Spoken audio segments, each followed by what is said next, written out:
Bom, e olha só, no programa de hoje, gente, vamos falar sobre negacionismo, obscurantismo e fake news, fenômenos que atingiram seu auge aí na pandemia de Covid-19.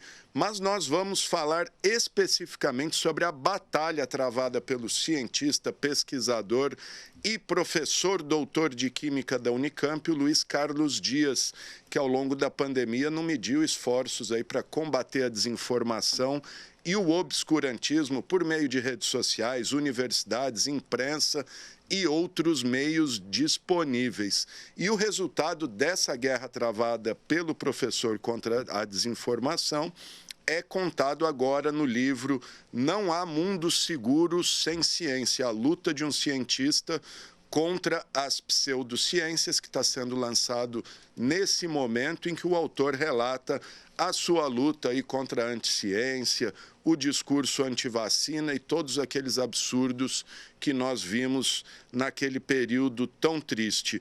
E o professor, que ao longo daquela época esteve aqui várias vezes com a gente, falando na pior fase da pandemia, volta agora para falar do lançamento desse livro. Doutor Luiz Carlos Dias, muito obrigado por estar aqui com a gente, viu, mais uma vez. Bom dia, Alexandre. Bom dia a todos e todas que estão nos acompanhando. É um privilégio enorme estar aqui participando desse programa na TV Câmara Rio Preto, mais uma vez. Então, eu agradeço muito por essa oportunidade. Bom, vamos lá, professor. O livro Não Há Mundo Seguro Sem Ciência, a luta de um cientista contra as pseudociências. O senhor, inclusive, deixa claro na apresentação, não é um livro sobre o senhor, mas da sua luta contra a desinformação. É isso mesmo? Dá uma geral para a gente do livro. Exatamente, Alexandre. O livro ele está aqui, né?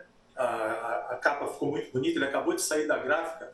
Eu tenho alguns eventos de lançamento programados agora para os meses de maio, junho e julho. É um livro em que eu faço, né, uma lembrança, um registro histórico sobre a pandemia do Covid-19, essa gravíssima crise sanitária que nós vivemos e os desdobramentos, né, dessa crise e de como essa pandemia foi afetada pela fase da política contemporânea brasileira.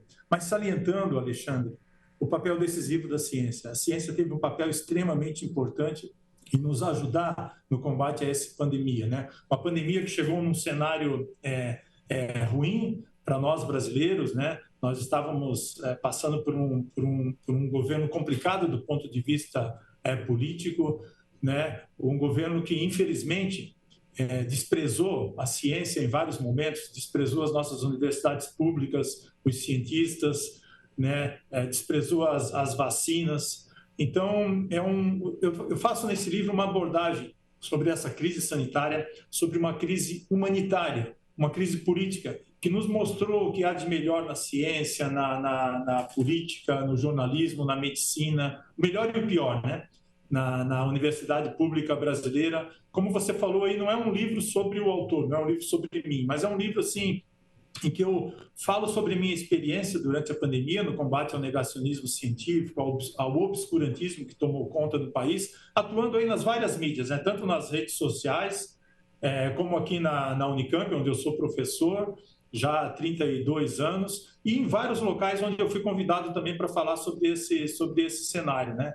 Eu também faço nesse livro, Alexandre, um reconhecimento assim, à atuação, né, de outros colegas cientistas, de outros pesquisadores, de vários profissionais da área de saúde que atuaram na linha de frente do combate ao vírus, aos colegas que lutaram também nas redes sociais, nas mídias sociais, defendendo a vida, né, defendendo a ciência, defendendo as vacinas, lutando contra o negacionismo, contra o charlatanismo, contra o obscurantismo que tomou conta do país.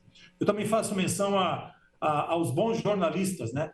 Porque foram os jornalistas, né, como você, que levaram a informação da ciência, que levaram a melhor ciência para a população. Então, tiveram um papel extremamente importante e relevante em ajudar a sociedade brasileira, né, a se defender dessa pandemia. É uma referência, então, também a todos que defenderam as universidades públicas, os nossos institutos de pesquisa, né, como a Fiocruz, como o Butantan, a todos que defenderam a vida e os bens maiores, né, desse país, né, a nossa população e a nossa democracia.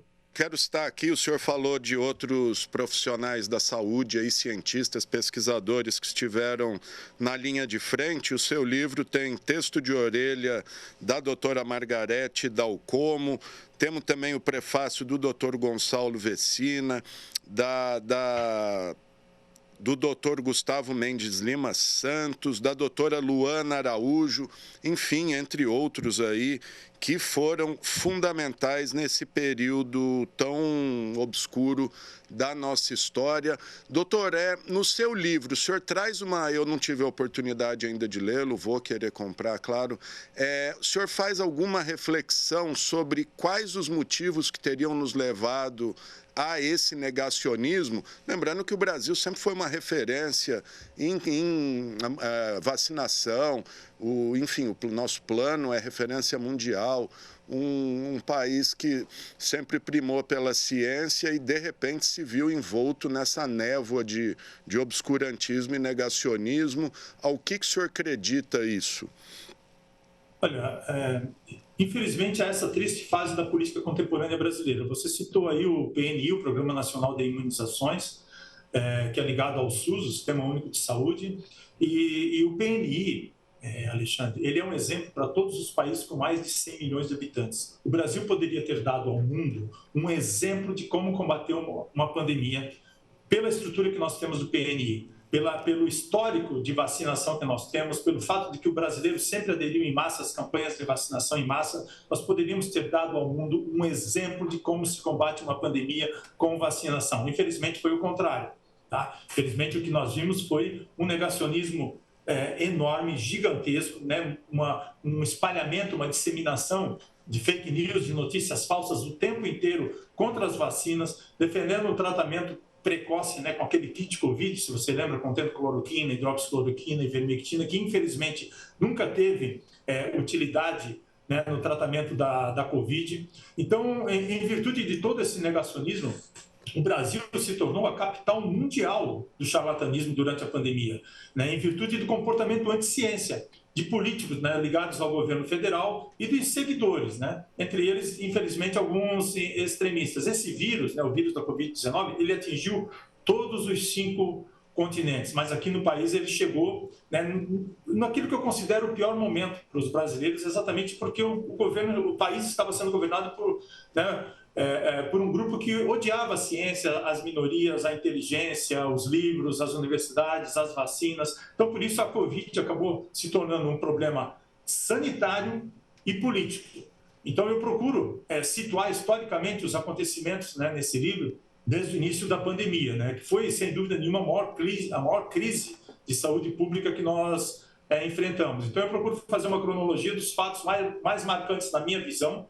Eu que particularmente estive ali lutando contra esse movimento negacionista, e eu incluo, assim, digamos, os percalços, né, que nós enfrentamos durante essa grave crise sanitária, mas sempre salientando o papel decisivo da ciência, até que as vacinas chegaram, né? E as vacinas, elas realmente nos tiraram dessa pandemia. São vários os fatos, Alexandre, que aconteceram, que marcaram para sempre as nossas vidas, então a gente precisa lembrar. Nós não podemos esquecer tudo aquilo que nós passamos, né? Nós não podemos esquecer a defesa, por exemplo, da farsa do tratamento precoce, que foi um experimento irregular com medicamentos que nunca tiveram benefício real no tratamento da Covid, né? Nós não podemos esquecer tudo que aconteceu, aquela tragédia que aconteceu em Manaus, onde faltou oxigênio e que o governo federal tentou defender a tese, né,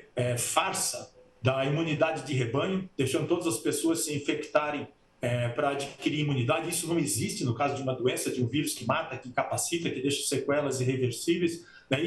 A imunidade de rebanho é um conceito que se aplica a vacinas, quando você tem uma alta taxa de cobertura vacinal. Então, são vários os momentos, né, de várias ações promovidas por órgãos oficiais, inclusive do governo federal, que a gente não pode esquecer, que a gente não precisa relembrar para evitar que aconteça.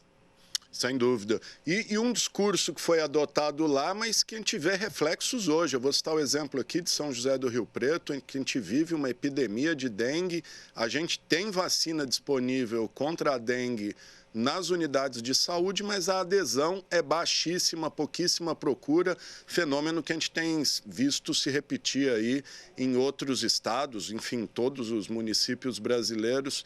Infelizmente, as pessoas parece que adquiriram essa, não sei se por tanto se repetir, esse temor por vacina. Como reverter isso, professor?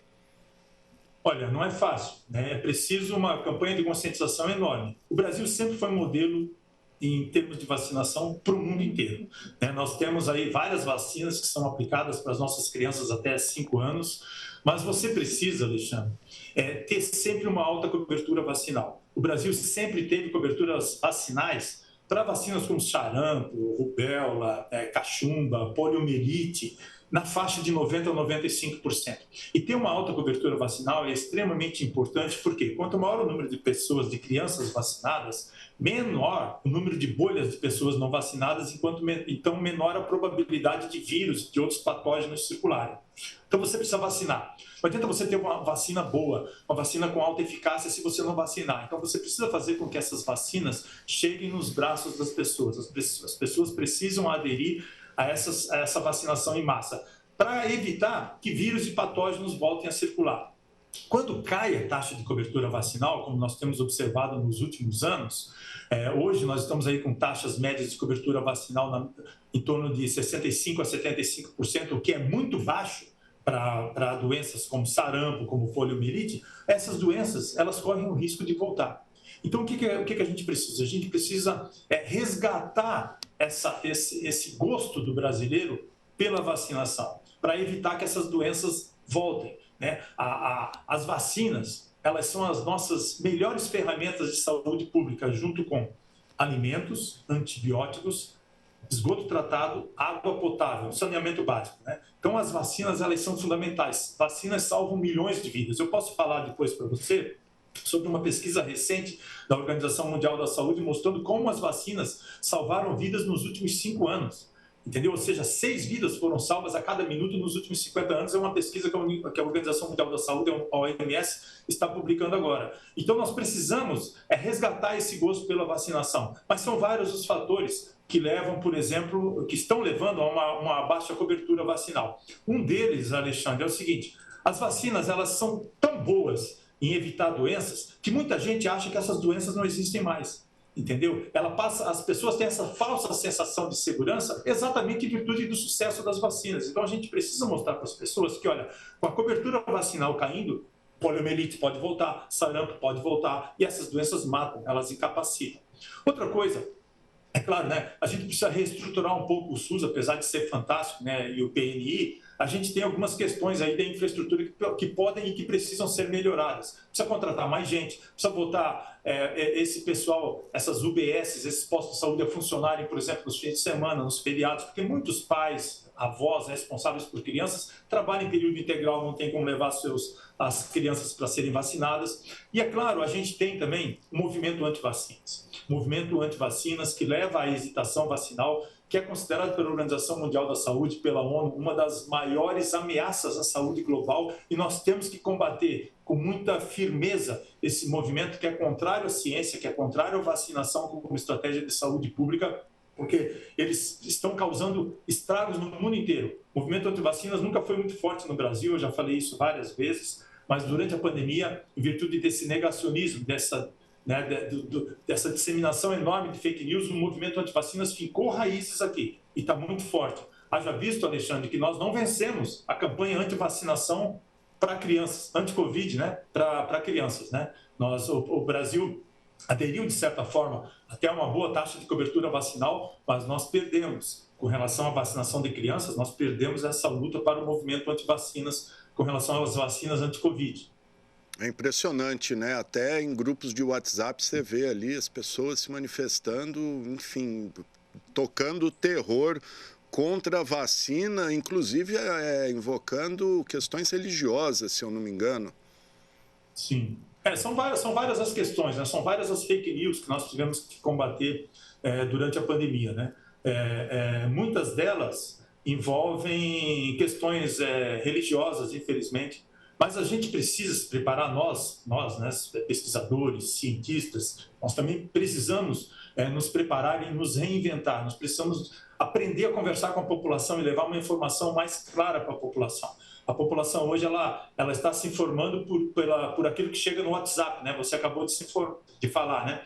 A população se informa por aquilo que chega nos aplicativos de redes sociais, né? Que ela recebe das suas bolhas. A gente precisa fazer com que a informação correta também chegue nesses grupos. Nós ainda não aprendemos a fazer isso. É um dos enormes desafios que nós temos, Alexandre. Fazer com que a informação correta chegue nos mesmos grupos, né, para as mesmas pessoas que recebem aquelas informações mentirosas, as fake news, aquele conteúdo com desinformação. Esse é um dos maiores desafios. Eu costumo dizer que as fake news, elas têm um ponto de encantamento, né? Elas são feitas com mensagens assim curtas, às vezes poucas imagens, grafias erradas, inclusive, mas elas têm um apelo.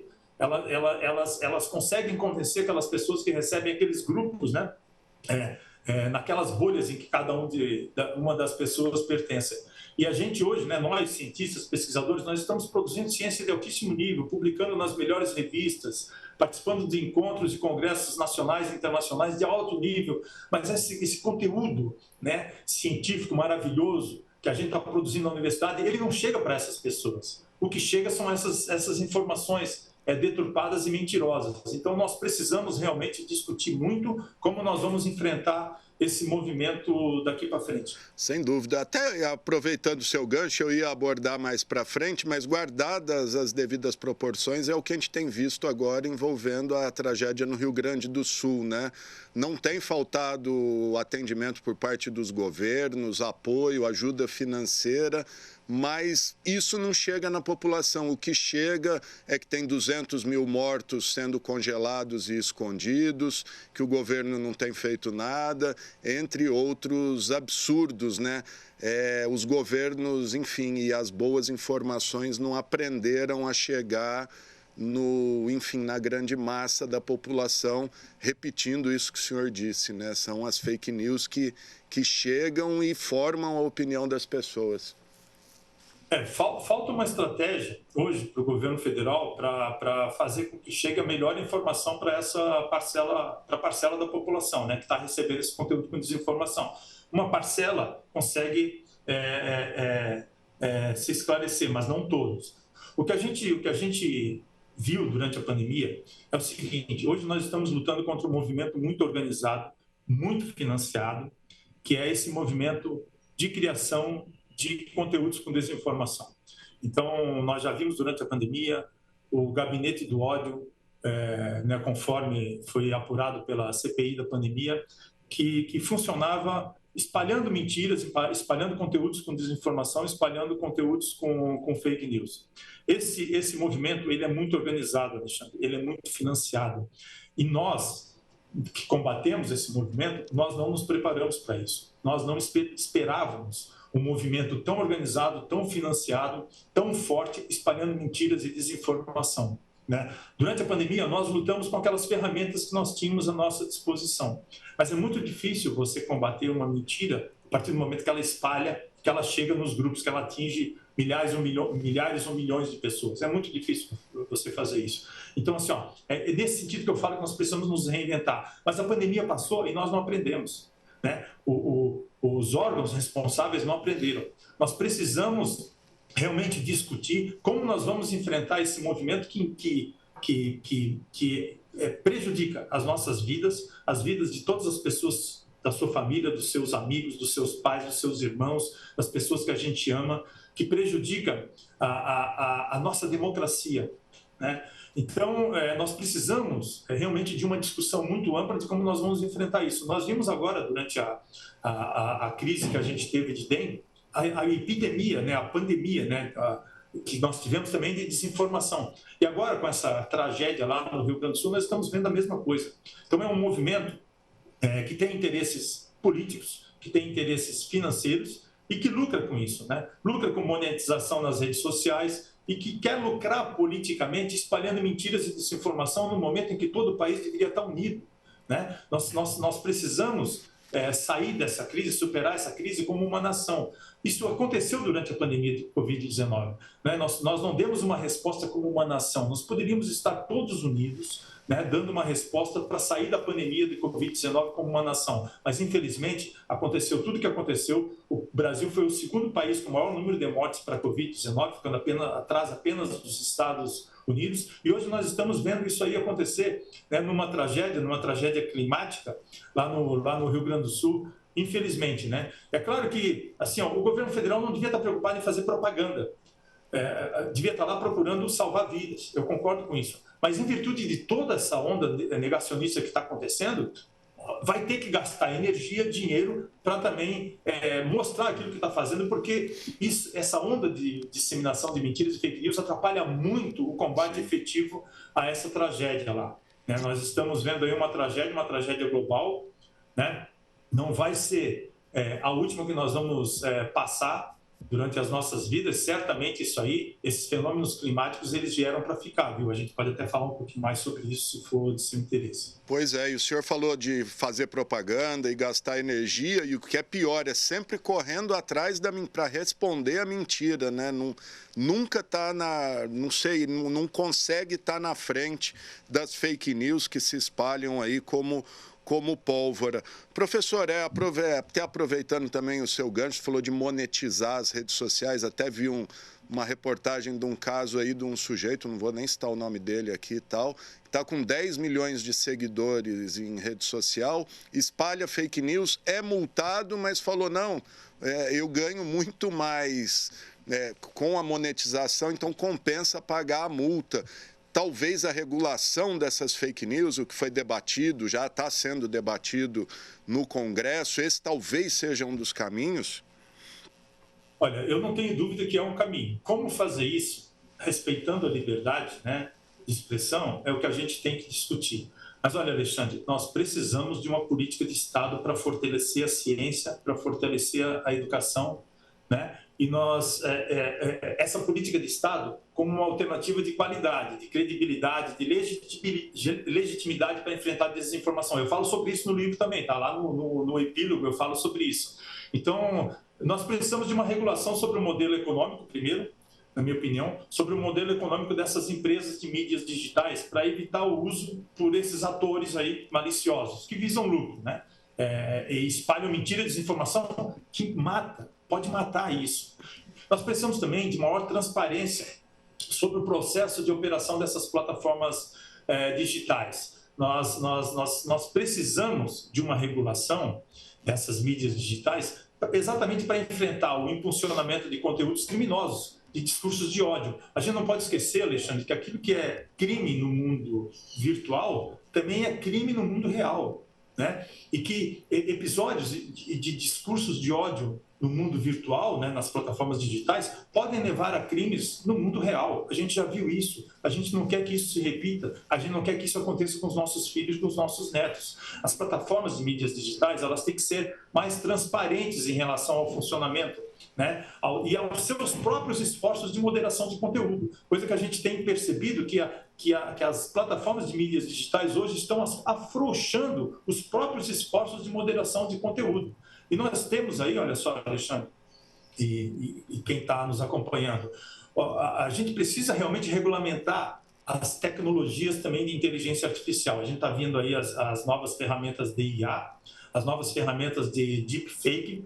A sociedade, ela ainda não sabe identificar conteúdos sensacionalistas. A população não sabe identificar conteúdos de baixa qualidade, conteúdos apelativos, para se proteger, né, dessa desinformação. Então, a gente vai precisar também, ao mesmo tempo que discute essa regulação de mídias sociais, nós vamos ter que investir em educação básica de qualidade, com esse objetivo. A gente precisa estimular nas nossas crianças, nos nossos jovens, o pensar científico, o ceticismo, explicar o método científico, introduzir educação midiática também, introduzir letramento digital no ensino, no currículo escolar, até o ensino superior. Nós precisamos combater essas campanhas de desinformação com o rigor científico, mas a gente precisa de organização, entendeu, Alexandre? Porque hoje nós não temos uma organização. Nós temos atores, como eu e vários outros colegas, né, atuando, mas assim de forma totalmente individual, de forma voluntária, sem organização. E a extrema-direita no Brasil hoje tem, né, através da Brasil Paralelo, que vocês devem conhecer, uma máquina extremamente organizada, muito financiada por empresários que têm interesses escusos. Então, é uma luta assim, muito dura, é uma luta muito difícil para a gente vencer. E os veículos jornalísticos, Alexandre, eu congratulo você, porque sempre, né, você trouxe a ciência e levou a melhor informação baseada na melhor ciência para quem acompanha você. Mas nem todos os veículos jornalísticos também fazem isso. Os veículos jornalísticos, nas várias mídias, eles precisam também evitar compartilhar desinformação. Então, nós precisamos sim de uma cobrança mais efetiva de todas as plataformas, também no combate às milícias digitais, porque isso, né, que nós estamos enfrentando é uma milícia digital. Tá? Então, eu também acho que a gente precisa de outras ações além disso, né? Os cientistas também precisam se envolver mais nessas atividades de divulgação de ciência para além dos nossos pares, né, das nossas instituições, conversar com a sociedade, conversar com a população, olhos nos olhos, né, com os vários setores organizados da sociedade, nas escolas, nos bairros, enfim, nas praças, em todos os lugares, porque assim, ó, se nós quisermos defender alguma coisa baseada em ciência nesse país, nós vamos precisar da sociedade. E para isso nós precisamos interagir mais com a sociedade. Então, comunicar a ciência para a sociedade precisa ser um outro objetivo das universidades, né? Um objetivo assim como extensão de fato tão importante como é o ensino, como é a pesquisa. Então, nós precisamos também certamente interagir mais com políticos, né, que sejam atentos às pautas científicas. Infelizmente, nós não temos. Você vê que a última eleição, em 2022, ela ocorreu depois da pandemia. E nós elegemos, os brasileiros elegeram vários negacionistas, Alexandre. Né? Nós quase criamos uma bancada das fake news, assim como nós já temos a bancada do agro, a bancada da Bíblia, enfim. Então, assim, foram vários negacionistas que mentiram a pandemia inteira e que foram eleitos. Né? Então, assim, e essas pessoas elas vão continuar alimentando e espalhando a fake news. Nós não podemos aceitar isso. Nós não podemos aceitar que autoridades políticas, né, façam discursos alimentando fake news. Isso é inadmissível. Eles têm que ser responsabilizados, né, se propagam desinformação. Então, assim, é uma série de ações que a gente precisa tomar. Eu coloco algumas coisas, inclusive, no epílogo desse livro, tá? Mas longe de ser a solução, tá? Porque é algo que a gente vai discutir ainda durante muitos anos. Sem dúvida. É um desafio e tanto que temos pela frente, e acho que, como o senhor disse, passa pela educação básica, educação fundamental, educação digital das crianças, porque sem educação não tem destino. Bom, gente, eu conversei com o cientista, pesquisador, professor, doutor em Química da Unicamp, Luiz Carlos Dias, que está lançando o livro Não há Mundo Seguro Sem Ciência, a luta de um cientista contra as pseudociências, em que ele narra a sua guerra contra as fake news durante a pandemia. O livro está sendo lançado pela editora Paraquedas, tem 352 páginas. Professor, para a gente encerrar, quem quiser adquirir o livro, acho que está pela internet, né? E queria que o senhor citasse qual foi a pior, a fake news mais escandalosa que o senhor viu, a declaração mais incrível. Para mim, acho que foi a que quem tomasse vacina vira jacaré.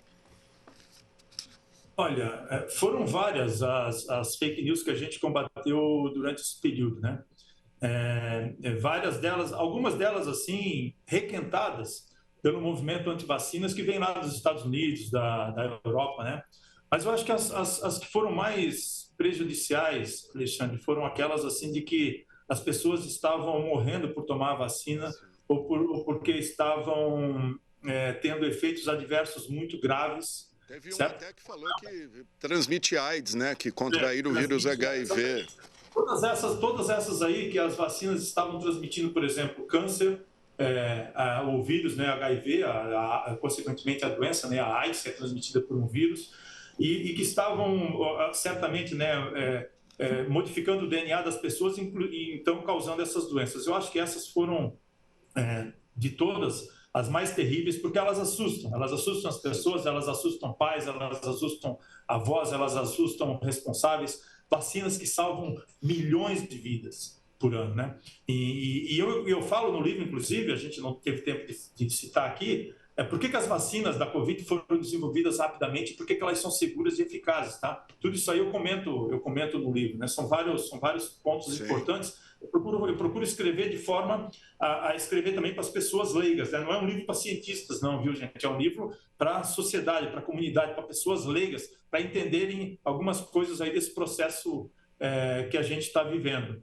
E, para finalizar, bom, você falou aí, né? Eu tive o prazer, o privilégio de ter a doutora Margarete Dalcommo escrevendo a orelha do livro, de ter o doutor Gonçalo Vecina, que é fundador da Anvisa, escrevendo o prefácio, o Gustavo Mendes, que foi aquele farmacêutico que falava sobre as aprovações de todas as vacinas, ele estava na Anvisa na época, hoje ele está no Butantan. Eu também tenho um prefácio escrito pela doutora Luana Araújo, que foi aquela infectologista que ia trabalhar no Ministério da Saúde, mas foi recusada pelo ex-presidente Bolsonaro.